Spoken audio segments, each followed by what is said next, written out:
Hi! In front of me is HUAWEI P10 Lite, and today I would like to show you where you can locate all typing options. First of all, go into Devices Settings and scroll all the way down to Access System.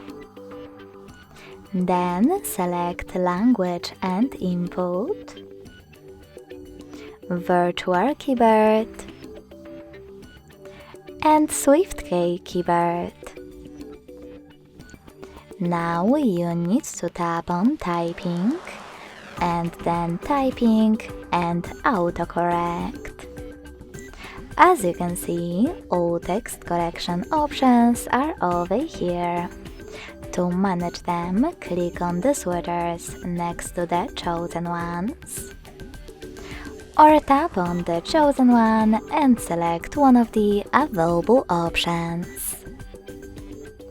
Thanks so much for watching. If you enjoyed this video, smash that like button, comment and subscribe.